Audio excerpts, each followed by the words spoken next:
Ever since the February summit in Vietnam between President Trump and North Korea's leader Kim Jong Un, U.S. officials say the two sides have not been talking.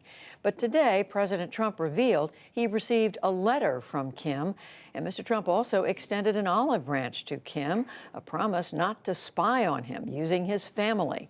That news was revealed in a new book out today, and Nick Schifrin has the story. Kim Jong Un has gone from privileged son of a dictator to mostly anonymous student in Switzerland to commander of a military with a thermonuclear bomb to scribe of what President Trump calls beautiful letters to the White House. He's only 35 and leads one of the most opaque countries on the planet. Perhaps that's why the CIA recruited his half-brother. The book out today reveals that news and tries to make clear Kim's history and motivations, and also reveals what life is really like inside North Korea. It is called The Great Successor, the divinely perfect destiny of brilliant comrade Kim Jong Un. The author is Fifield, the Washington Post Beijing bureau chief, and it's a pleasure to have you. Thanks so much for coming on the It's great to be here. Thank you. Let us start with the news today. Kim Jong-nam, Kim Jong-un's half-brother, was providing information to the CIA. That is something that you first revealed. President Trump was asked about that today. He was also asked about a letter that he's received from Kim Jong-un. So let's take a listen to that. I just received a beautiful letter from Kim Jong-un, and I think the relationship is very well, but I appreciated the letter. I saw the information about the CIA with respect to his brother or half-brother, and I would tell him that would not happen under my auspices, that's for sure.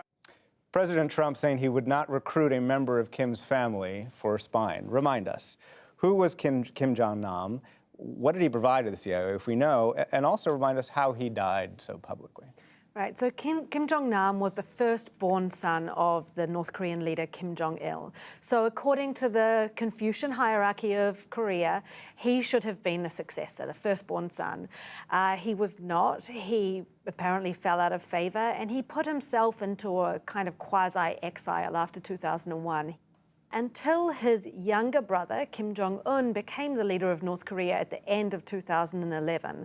And then he seems to have really fallen out of favor. He started to publicly criticize his brother in quite oblique terms, but still, this leader brooks no criticism.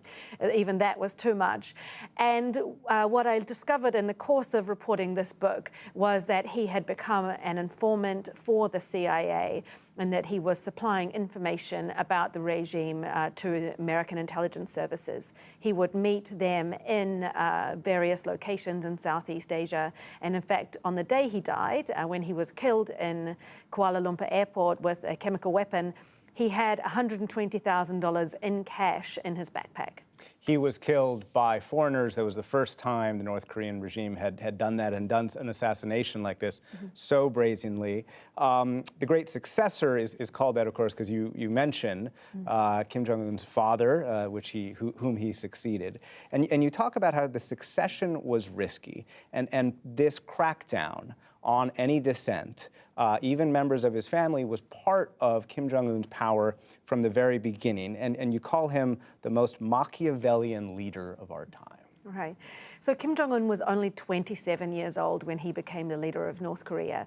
And this family has kept a hold on this country for 70 years by propagating this myth that they are some kind of quasi-deities who have this divine right to rule. So he very much gains his legitimacy from this family line, from being the scion of this family. So he was staking his claim to the leadership, and he wanted to get rid of any detractors, anybody who might rival his claim to be the leader of the North Korean regime. And his brother, who had that same divine blood pumping through his veins, was clearly a rival. He dispatched with him. But Kim Jong-un also got rid of his uncle quite early on in the second year of his regime. The uncle was accused of having too much power or trying to amass power. So Kim Jong-un was very kind of shrewd and ruthless in how he got rid of anybody who could pose a threat to him and his hold on power. And yet, you write how he took power, unlike his father and his grandfather before him, at a young age. Kim Jong-un was so young, and therefore he had to do more than survive. He had to give, as you put it, give his own people a sense of a better life. And that, in part, led to economic changes and an opening up that we haven't seen before, right? very early on in 2013, he said North Koreans will never have to tighten their belts again. So first of all, he tended to the nuclear program. Now that that's all done and he has a credible nuclear threat, he's really turning all of his attention to the economy as a way to prove that life is getting better under him. So he is tolerating markets on a much greater basis than ever before. And there's a real kind of nascent entrepreneurialism in North Korea where individual people are able to go out and to trade and make money for themselves and to be more independent of the state. It is changing and it's moving in that direction. And this has given people more freedom from the state and more ability to make their own living.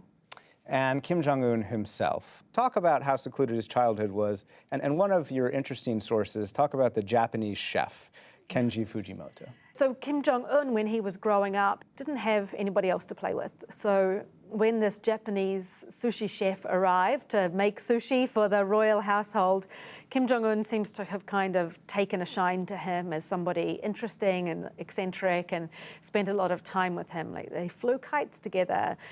He went out fishing with Fujimoto, and Fujimoto told me when I met him in Japan that he would catch fish from the boat, and then Kim Jong Un would come along and take the fishing pole off him and brag about, I caught a fish, and like take the credit for this. So he was somebody who was used to being doted upon and having his own way from a very early age. So fast forwarding to today, does the boy who was doted on and who claimed to catch fish they didn't actually catch, is he going to consider giving up his nuclear weapons in talks with the U.S.? And is he going to keep talking to the U.S., do you think?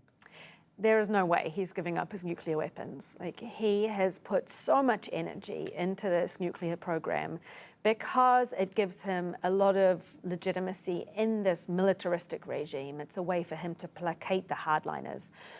Often, something that is not recognized about North Korea is that this nuclear program is a great source of national pride amongst the ordinary people. Even amongst people who defect and don't like the regime, they're still proud that North Korea has managed to develop this nuclear program that South Korea and Japan have not.